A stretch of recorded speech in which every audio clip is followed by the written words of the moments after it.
Hi everybody, it's Amber Marie. Today is June 10th, 2017.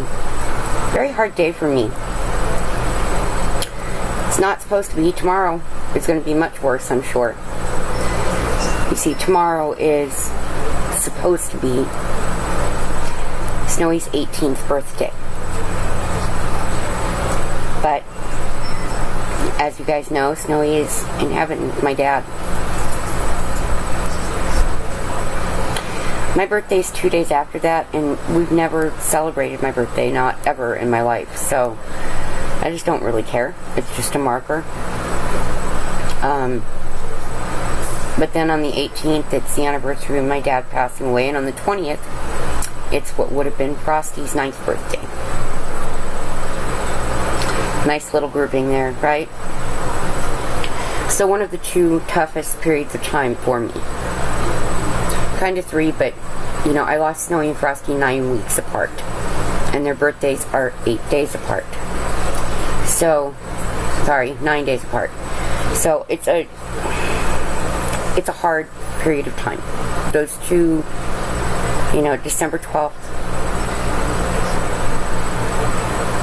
February 19th, June 18th, because of my dad, and June 11th and June 20th are the hardest days for me.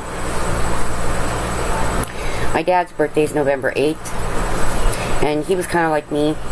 It was birthday dinner and that's it. He just, nothing else.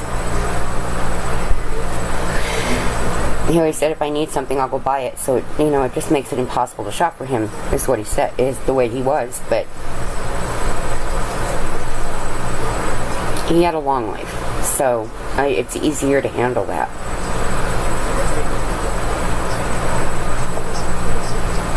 Get that coffee, guys. Gotta have my coffee. Or tea for my Canadian ladies.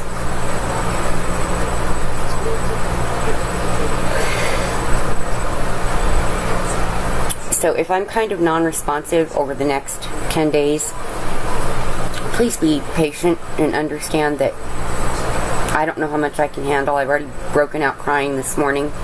I'm hurting physically, and I'm sure that that's correlating to the emotional, and so the only thing I'm going to do today is cook supper for my husband, and it's going to be a quick, easy dinner, and outside of that, I don't think I can handle too much today. It was a rough past week with my grandson. He was having a particularly difficult week.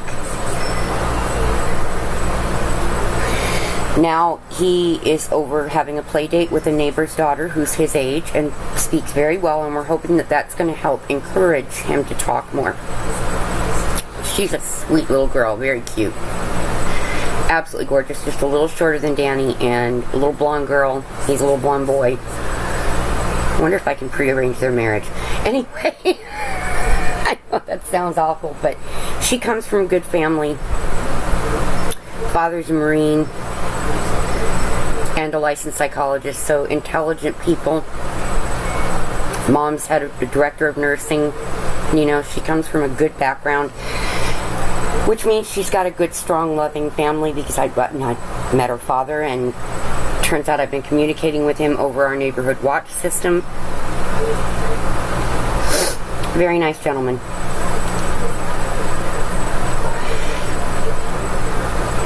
So, it's been a hard week with my daughter. It's been a hard week because it's just been very physically draining. And it did a shutdown on me emotionally.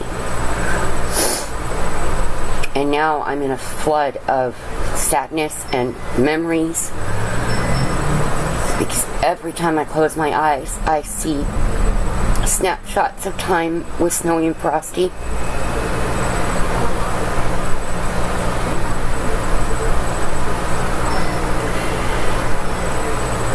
And I miss them so much.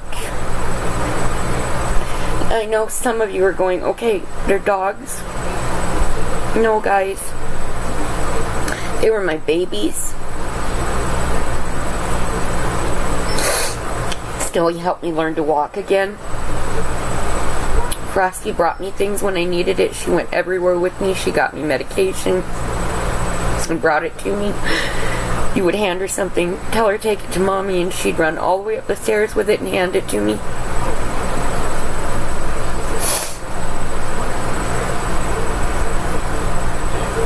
She'd go get anybody's attention. When I asked her to go get a certain person, she would go find that person and get their attention and bring them to me. They were amazingly sweet, loving, well-trained, kind-hearted souls. For Snowy's birthday, I always made his favorite foods, which was T-bone steak, because he loved the bones, or bone and ribeyes. Those made him happy too, depending on what was on sale, or less expensive at least. And he loved steamed broccoli. Loved steamed broccoli. So I've always made that meal for his birthday.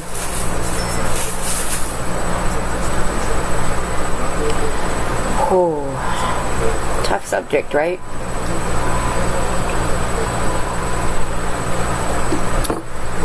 But at the moment, this is what's going on with me. I am trying to cope with not having the ability to be with them for their birthdays.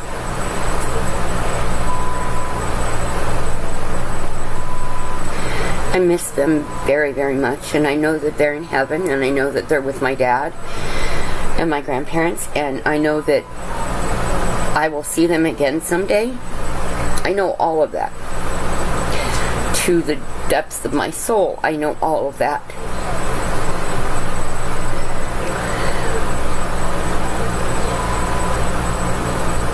But losing somebody is only hard for the living, because we're the ones that are left behind. And to lose your babies that close together, it's really hard.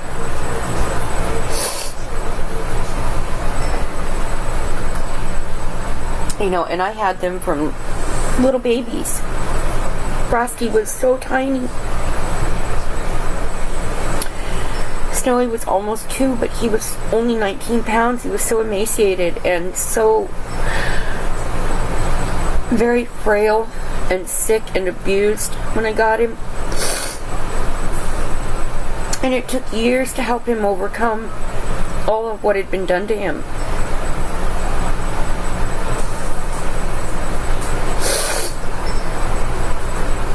And then he had to leave.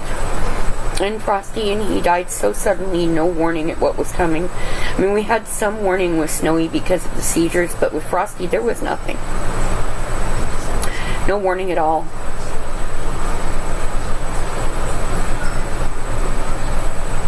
So it was a very difficult 10-day period for me. So much falls in that 10 days.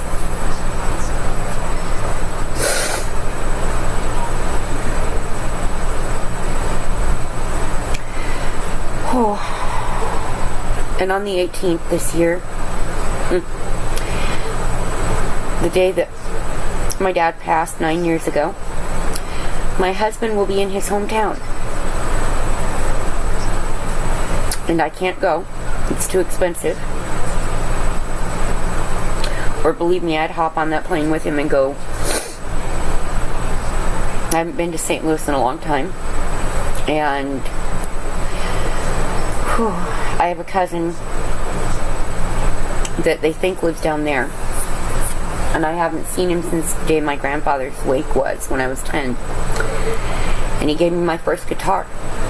And I'd really love to go see Ricky, but I can't. I have to be here. And my husband is torn up about that, and I wish that he would understand that it's probably best this year if I am kind of alone for this, because he's going there for an audition that is potentially life-changing.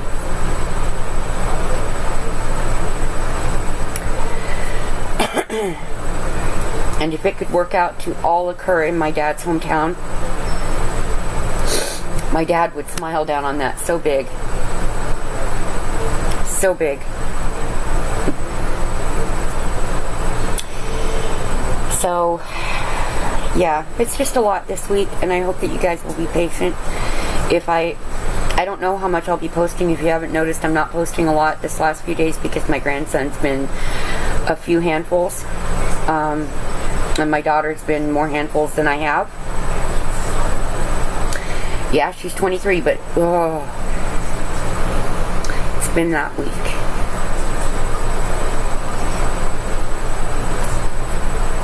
She and I are not seeing eye to eye on parenting techniques, and that's an issue.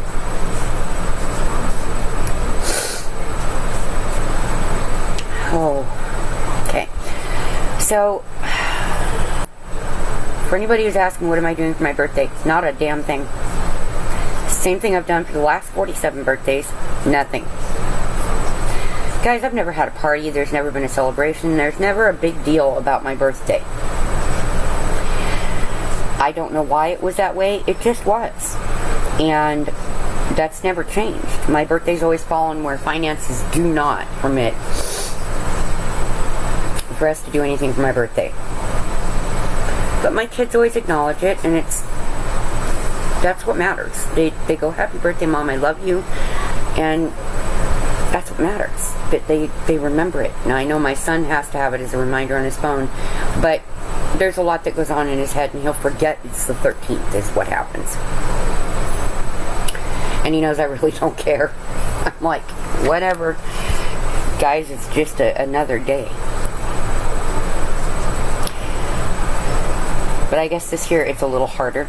Last year I was so buried emotionally at losing Snowy and Frosty and my dad's anniversary of his death, whatever you want to put it. That I just kind of forgot it was my own birthday, and it went by without me noticing. I got a few happy birthdays and I went, oh, yeah, thank you. I completely forgot. My best friend always remembers too.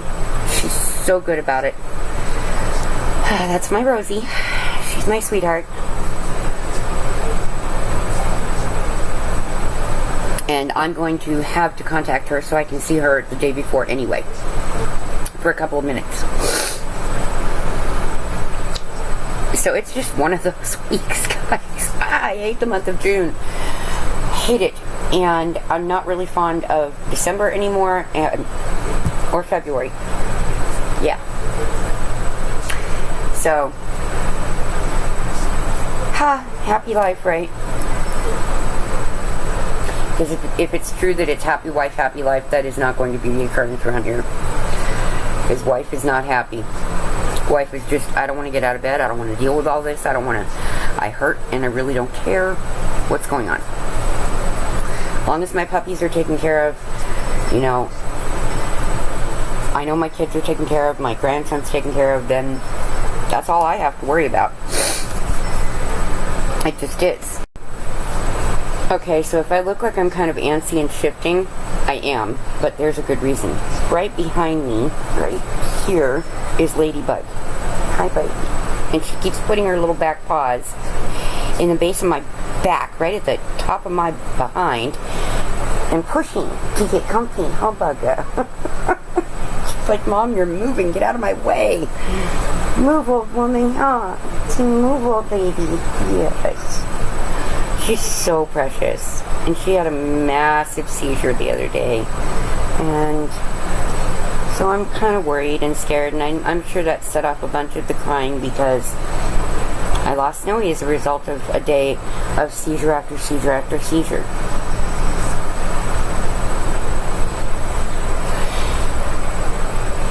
And we never did find out what was causing it. I had our soil tested for valley fever. I had the paint tested in the house for lead. I mean, if there was a potential cause, heavy metal poisonings, anything like that, I had him checked. I had our house checked. I had everything checked. Way before he passed away, because I wanted to stop this series of seizures. But we never did find a cause. They suspect that it correlates to all of the blows to the head as a pup. Just did something to his little brain that eventually it took its toll. Gosh darn it, this piece of hair will not go in the ponytail. I give. It's that day. But I got a little buggy here. No, you can't see her. Let's see. See, there's a baby bug right here. Here's her little ear. She's asleep and looking at me going, Mom, are you serious? Are you really serious? So, a lot in 1 week, right? Week and a half. But this past week, everything has gone wrong that could go wrong, including my husband missing a family friend funeral, and it's gone wrong. The only thing that, thank you Lord, have not gone through is losing a family member. But on the same day that Ladybug seized, a few hours later, my son had 2 massive back-to-back grand mals. And I actually had to call out paramedics because I needed his stats checked and get him some oxygen just in case. He started out at O2 stats of 96%, but I couldn't tell that from what was going on. I didn't have the opportunity to, or way to hold his finger still to check on my pulse ox. Pulse oximeter is what they're called. And yes, I have one. Yes, I am a nurse. No, I do not joke around about it. I check my own oxygen saturation, pulse rate, and blood pressure every day. Particularly in this hot weather, because we tend to get crappy air quality from the overabundance of cars, the fact that we're in a valley, and it gets so hot on the ground here. And when I say on the ground, it's within 10 feet of ground level, okay? So it gets so bad here that when you hear it's 100 degrees outside for our weather, that means that we're at about 104 at human level. And this just keeps going, and we will easily hit 120 this year.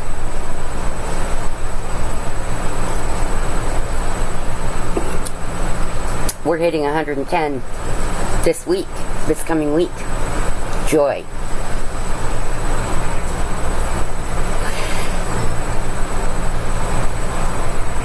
Life in the big city, and I'm not really in the big city, I'm on the edge of it, and it's still too many human beings and too many cars, and I just can't afford to move right now. So when I do, I'm moving out of the city area, and my husband can come with me if he wants to. Hopefully he'll want to. I'm leaving. I can't do it. It's killing me. Yes, I sit on a nice big piece of property. Yes, I love my home. Yes, this is where the final memories with my babies are, and I'm not wanting to leave that. However, I had always planned to take them and retire up there. I didn't get to do that in time, but Snowy made several trips up there to the cabins with me, and he loved it up there. And it's still in Arizona. It's at the base of the Mogollon Rim, and there's only 30 people in that little valley. It's great. And it's green and beautiful, and the only problem is javelina and bear. But you can be cautious. There are ways to protect yourself. Well, there's coyotes and wolves too, but they really don't come and bother the humans. So, yeah, when I get the chance, that's where I'm headed, guys. That's my dream.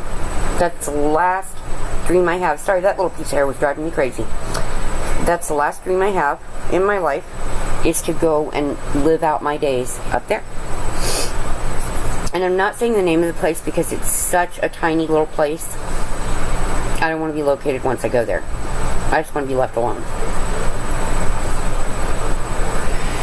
But it's northeast of Payson,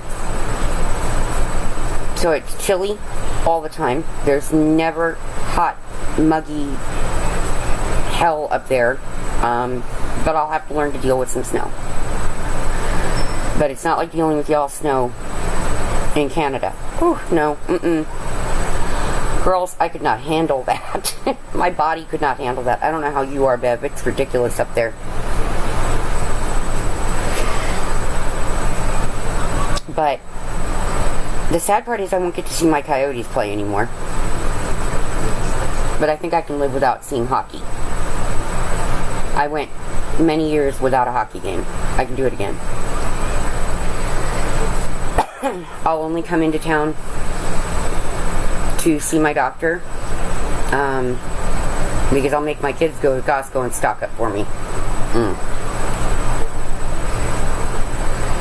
Mommy has no desire to remain in Phoenix. And I haven't had for a couple of decades. I haven't wanted to be in here.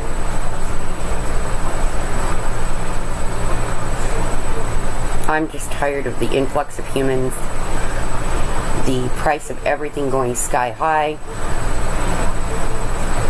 all the pollution, and you can just feel the tension when it gets hot here. And I mean, you can really feel the tension. And I just sit and look at people going, you live in a desert that you idiots covered in asphalt. So you made it hotter than it used to be. Don't complain. Because to me, if you know your environment, you know what's coming, deal with it. I update you guys on our weather because a lot of people don't realize how very, very, very hot Arizona is. Or the valley. Central and southern Arizona is hot. And you can't take me to southern Arizona. I won't go. Never, ever, ever again will I go. There is nothing in this world making me go near Tucson. Ugh. I don't like the weather down there, and it's not really my kind of place. So, people are kind of rude and snippy, and I'm just not into that mentality. So, yeah, I'm gonna, God willing, I will eventually get to run away up north, and I'll still do my YouTube, and you'll see how pretty and green it is, and you'll be like, oh, now I see why she moved. But, yeah, that's my week, guys, and that's my upcoming week is going to be really tough. And the weather makes it really tough medically. Just because it's too hot to get out and move around. And so I'm stuck inside. There's not a lot I can do, and that kind of seizes everything up. So I'm moving around as much as I can. But then I get days where I hurt so badly because we have an influx of cloud cover coming in. And that's creating a high pressure system, and it's pressure on my joints. For any of my fibro friends, you get it. The rest of the world, probably not so much. Snowflake went and laid in front of that big floor fan in the hallway. She's like, oh, air. And my ceiling fan's on and the air conditioning's running. But that's just like air. And she's got that big, thick teddy bear coat that Snowy had. She's laying right where he used to lay all the time. So that must be the coolest spot in the house. Because that old boy, he would find the coldest spot in the house, and that's where he'd go lay during summertime. He just, that thick coat. I can see why he hated it. The heat. And she's got that same dense, pretty soft coat. Don't you, Fluff? Don't you? She's so cute, guys. She's just so stinking cute. Yes. Well, I'm going to go. This is a really long video. I'm going to run it over and see if I need to clip out some crap, because I probably do. But my thoughts and prayers are with all of you, and I hope that you have a wonderful weekend and a great week next week. If you don't really hear from me, please keep in mind that I have really good reasons to be kind of not out here right now. Because I don't think you guys need to see me do nothing but cry, and if I'm not crying, you don't need to see me just kind of non-emotional, non-existent, and so wrapped up in my head in memories that that's where I'm stuck. And that's what's happening. I seem to have two emotions right now, and that's sad and lost with them. I'm with them as much as I can be. I'm in my head with them. Because there I can see them. And that helps. Right now that helps. It hurts, but it helps. So, have a great weekend, guys. Thoughts and prayers are with you. God bless you all. I love you. Bye.